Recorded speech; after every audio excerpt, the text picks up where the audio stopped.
বন্ধুরা, আজ আমি তোমাকে একটা প্রশ্ন করতে চাই। তুমি কি কখনো অনুভব করেছো যে তুমি অনেক চেষ্টা করছো কিন্তু কোনো ফল পাচ্ছ না? দিনের পর দিন পরিশ্রম করছো কিন্তু মনে হচ্ছে তুমি একই জায়গায় দাঁড়িয়ে আছো। তুমি কি কখনো নিজেকে বলেছো, হয়তো আমার দ্বারা হবে না, হয়তো আমি যথেষ্ট ভালো নই, হয়তো আমার স্বপ্নগুলো শুধু স্বপ্নই থেকে যাবে? যদি এমনটা ভেবে থাকো, তাহলে আজকের এই কথাগুলো তোমার জন্য। শোনো, জীবনে বড় কিছু অর্জন করার আগে প্রায় প্রত্যেক সফল মানুষই ব্যর্থ হয়েছে। তাদেরও খারাপ সময় গেছে, তাদেরও মানুষ নিয়ে হাসাহাসি করেছে, তাদেরও অপমান সহ্য করতে হয়েছে, তাদেরও এমন মুহূর্ত এসেছে যখন সবকিছু ছেড়ে দিতে ইচ্ছা করেছে। কিন্তু তারা একটা কাজ করেছে, তারা হাল ছাড়েনি। মনে রেখো, সফল মানুষ আর ব্যর্থ মানুষের মধ্যে সবচেয়ে বড় পার্থক্য প্রতিভা নয়, সবচেয়ে বড় পার্থক্য হলো ধৈর্য এবং ধারাবাহিকতা। যখন সবাই থেমে যায়, তখনও তারা এগিয়ে যেতে থাকে, আর সেই কারণেই একদিন তারা সফল হয়। জীবন কখনো সহজ হবে না, সব সময় এমন কিছু না কিছু থাকবে যা তোমাকে থামিয়ে দিতে চাইবে। কখনো অর্থের অভাব হবে, কখনো সময়ের অভাব হবে, কখনো আত্মবিশ্বাস হারিয়ে ফেলবে, কখনো নিজের কাছেই নিজেকে ব্যর্থ মনে হবে। কিন্তু এই কঠিন সময়গুলোই তোমাকে শক্তিশালী করে, এই সংগ্রামগুলোই তোমাকে তৈরি করে। একটা বীজকে দেখো, মাটির নিচে অন্ধকারে থাকতে হয়, চাপ সহ্য করতে হয়, বৃষ্টি সহ্য করতে হয়, ঝড় সহ্য করতে হয়। তারপর একদিন সেই বীজই বিশাল গাছে পরিণত হয়। তোমার জীবনও ঠিক তেমন। আজ তুমি হয়তো সংগ্রাম করছো, আজ তুমি হয়তো কষ্ট পাচ্ছ, আজ তুমি হয়তো এমন একটা লড়াই লড়ছো যেটা কেউ দেখতে পাচ্ছে না। কিন্তু তার মানে এই নয় যে তুমি এগোচ্ছ না।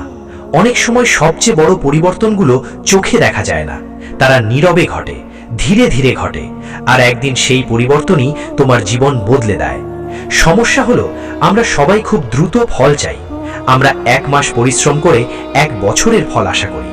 আমরা কয়েকদিন চেষ্টা করে অসাধারণ সাফল্য চাই। কিন্তু বাস্তবতা অন্যরকম। মহান কিছু তৈরি করতে সময় লাগে।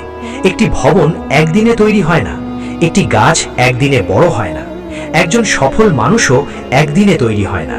তাই নিজের যাত্রাকে সম্মান করো, নিজেকে সময় দাও, প্রতিদিন একটু একটু করে এগিয়ে যাও। আজ এক ধাপ এগো, আগামীকাল আরেক ধাপ। ছোট ছোট ধারাবাহিক পদক্ষেপই একদিন বিশাল সাফল্যের জন্ম দেয়। আর একটা কথা, নিজেকে কখনো অন্য কারোর সঙ্গে তুলনা করো না, কারণ তুমি শুধু তাদের ফলাফল দেখছো, তাদের সংগ্রাম দেখছো না, তাদের নির্গুম রাতগুলো দেখছো না, তাদের চোখের তারা দেখছো না। তোমার পথ আলাদা, তোমার গল্প আলাদা, তোমার সময়ও আলাদা। তাই অন্যের গতিতে নয়, নিজের গতিতে এগিয়ে যাও। মনে রেখো, তুমি যতবার পড়ে যাবে তার চেয়ে একবার বেশি উঠে বাড়াতে পারলেই তুমি জয়ী। আজ তুমি ক্লান্ত হতে পারো, আজ তুমি হতাশ হতে পারো, আজ তোমার মনে হতে পারে সবকিছু শেষ। কিন্তু বিশ্বাস করো, তোমার গল্প এখনো শেষ হয়নি। হয়তো এটাই সেই অধ্যায় যেখানে তোমার শক্তি তৈরি হচ্ছে। হয়তো এটাই সেই সময় যা তোমাকে তোমার সেরা সংস্করণে পরিণত করবে। তাই উঠে দাঁড়াও, আবার শুরু করো, আবার চেষ্টা করো, আবার লড়াই করো, কারণ তোমার স্বপ্ন এখনো তোমার জন্য অপেক্ষা করছে। আর একদিন তুমি পিছনে ফিরে তাকিয়ে নিজেকেই ধন্যবাদ দেবে, কারণ তুমি হাল ছেড়ে দাওনি। যদি এই ভিডিওটি তোমার ভালো লেগে থাকে, তাহলে ভিডিওটিতে একটি লাইক দাও, চ্যানেলটি সাবস্ক্রাইব করো, আর কমেন্টে লিখে জানাও, আমি হাল ছাড়ব না। তোমার এই একটি বাক্য হয়তো শুধু তোমাকেই নয়, এই ভিডিও দেখছে এমন আরো অনেক মানুষকে নতুন করে এগিয়ে যাওয়ার সাহস দেবে। ধন্যবাদ। আবার দেখা হবে পরবর্তী ভিডিওতে।